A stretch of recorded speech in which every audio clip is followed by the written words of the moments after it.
या वायदे बाजाराची उपयुक्त आपण म्हटलं, की ती सर्वांनाच असते. म्हणजे उत्पादक म्हणून एक शेतकरी याला असते. त्याप्रमाणे शेतकऱ्याकडनं जो माल प्रक्रियाधारकाकडे जातो. प्रक्रियाधारकाकडनं तो कदाचित स्थानिक व्यापारी त्याच्यावर ट्रेडिंग करतात. कधी तो निर्यातदाराकडे जातो. कधी तसाच आपण इम्पोर्टही काही गोष्टी करत असतो, म्हणजे आयात करत असतो.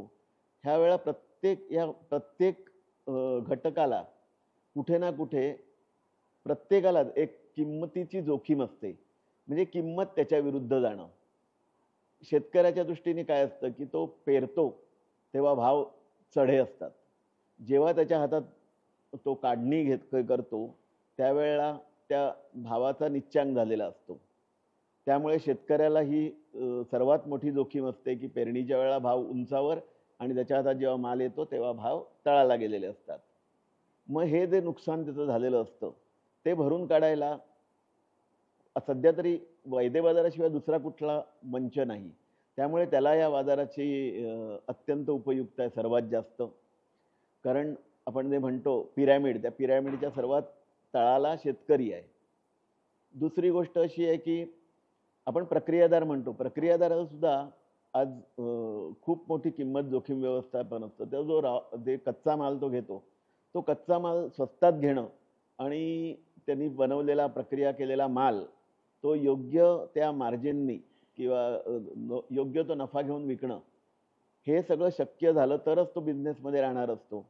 तर हे सगळं पण त्याच्या कच्च्या मालाची किंमत त्याला कच्च्या मालाची किंमत जास्त पडली आणि तयार झालेला माल त्यावेळेला जर किंमत पडल्या, तर तोही आपल्या उद्योगातनं बाहेर जाऊ शकतो. त्याला नुकसान होऊ शकतं.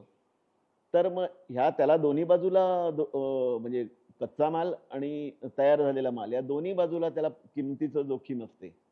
ही दोन्ही जोखीम व्यवस्थापन तो करू शकतो. त्याच्यासाठी वायदा बाजार हा मंच आहे. आयातदार म्हटलं तर आपण तो एखाद्या गोष्टीची आयात करतो, तेव्हा एखादी कमॉडिटी तो एखाद्या देशातनं मागवतो. तेव्हा त्या देशातनं आपल्या देशात येईपर्यंत कालावधी हा 15 ते 20 दिवस ते अगदी 55 दिवस म्हणजे 15 दिवसापासून ते 2 महिन्यापर्यंतचा हा कालावधी असतो. त्याच्या हातात तो माल येईपर्यंत आयात केलेला. या कालावधीत त्यांनी आयात केलेल्या मालाच्या किमती खाली गेल्या, तर त्याला मोठा धोका आहे. तोही दिवाळखोर होऊ शकतो.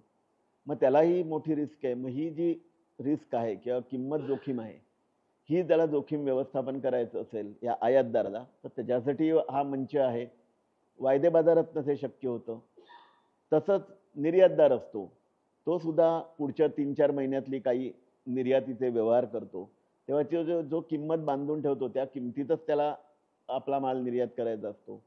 मग त्याला जर तो किंमत 4 महिन्यांनी लागणारा माल आजपासून घेऊन त्याच्यात पैसे गुंतवायचे असतील, तर त्याचं ते गणित जमेलच असं नाही, व्यवहार्य होईल असा नाही हा व्यवहार आर्थिकदृष्ट्या. मग तो व्यवहार होण्यासाठी हा बाजार तो वापरू शकतो आणि त्याच्यासाठी इथून तो आपली किंमत निश्चिती करू शकतो, पण प्रत्यक्ष पैसे नंतर एक्सपोर्ट करताना देऊ शकतो.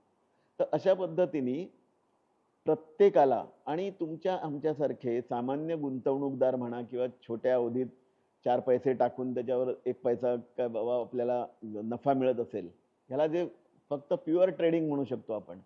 असे करणारे आपल्यासारखे सामान्य गुंतवणूकदार यांना सुद्धा या मार्केटमध्ये स्कोप आहे जर ट्रेडिंग केलं तर. अशा पद्धतीने बघितलं तर ह्या वायदे बाजारामध्ये प्रत्येकाला रोल आहे. प्रत्येकाला या बाजाराची उपयुक्तता आहे. त्यामुळे हा बाजार असणं ही देशाच्या अर्थव्यवस्थेच्या दृष्टीने गरज आहे. शेती क्षेत्राच्या विकासाच्या दृष्टीने गरज आहे. ग्रामीण विकासाच्या दृष्टीने गरजेचं आहे. आणि जो आपण व्यापार म्हणतो, आंतरराष्ट्रीय व्यापार सुद्धा, हा व्यापार सुद्धा सुलभ आणि सुरळीत होण्यासाठी देखील वायदे बाजाराची अत्यंत आवश्यकता आहे.